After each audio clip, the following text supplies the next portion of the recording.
Hello everyone, welcome back to our channel. Now in this video we are going to implement the same depth first algorithm thing using iterative method. Okay. Now we know these are both interchangeable techniques, so we are just going to take a step on how do you implement the same thing using an iterative approach.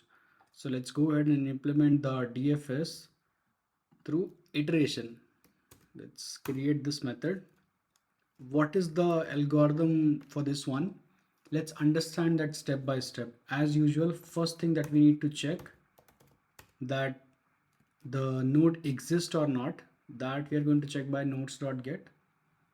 Okay, so how do you do that? Nodes.get that particular root. We are going to check if this node is equal to null or not. If this node is equal to null, you no need to do anything, you return the control there itself. In case when the node exists, right, then what you're supposed to do, then you need to take two data structures. First, you need to take a set that will keep track of all the nodes that you visited, and second thing, you will take a stack which will basically take the particular node. It will iterate through all its neighbors, and it will keep on iterating till the last node, so the reaching till its last node, that we are going to do using stack. Okay, so let's create both of those two variables. That is first the set of graph node. Now this is to track the visited nodes. Okay, now second thing that we need is a stack to iterate through node by node. Let's create that stack. Now for the algorithm, what we are supposed to do, first we are supposed to insert this root node in a stack, then we are supposed to remove this value whichever is on the top.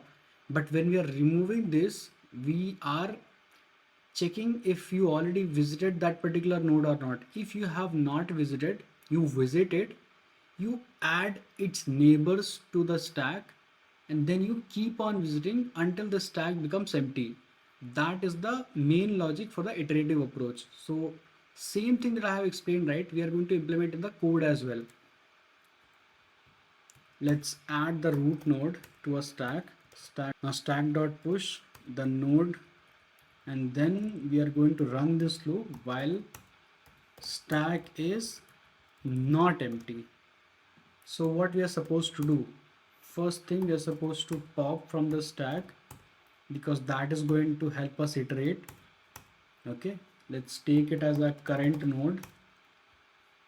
Now let's say in a case when you already visited this node, right, you no need to iterate it again, no need to traverse it again. So let's add that condition first.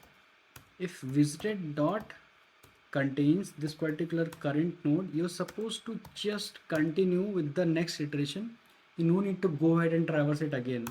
In case if you have not visited it already, then what you're supposed to do, you're supposed to visit it. How do you visit it? You just print it over the console and you add it to the visited set as well. You have added the current node to the visited set. Okay, all good till this point. Now to continue your iteration and going till depth, what else you need?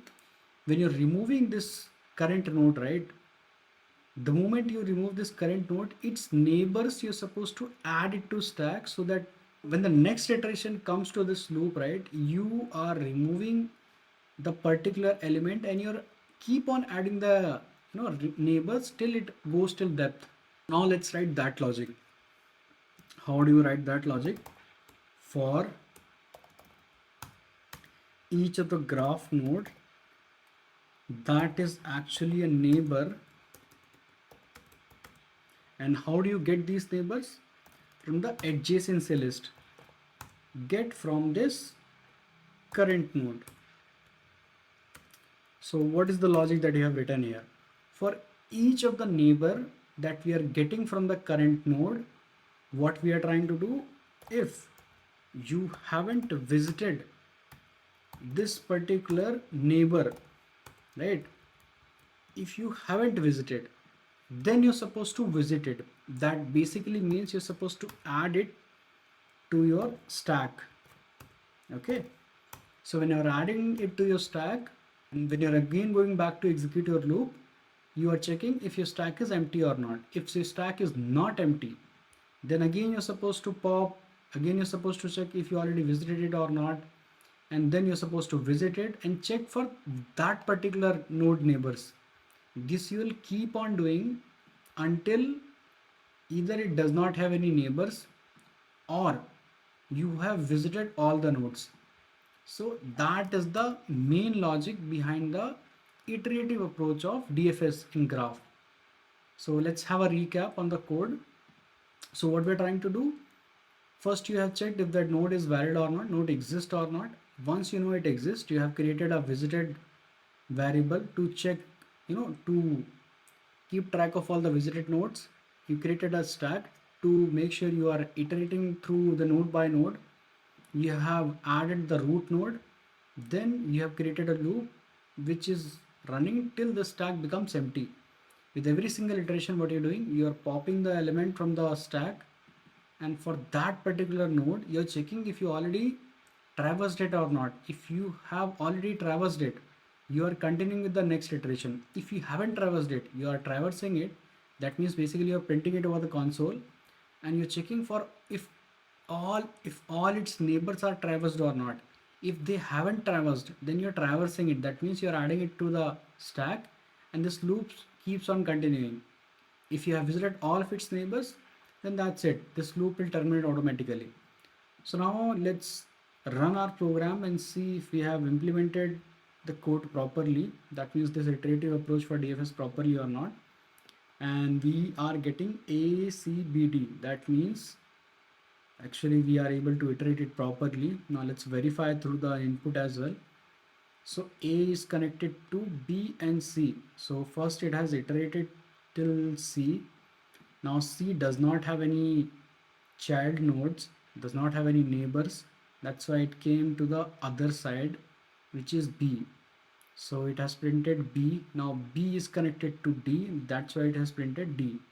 So A, C, B, D. This order is correct, and we are able to iterate in graph through iterative approach as well for the DFS. And there is your logic.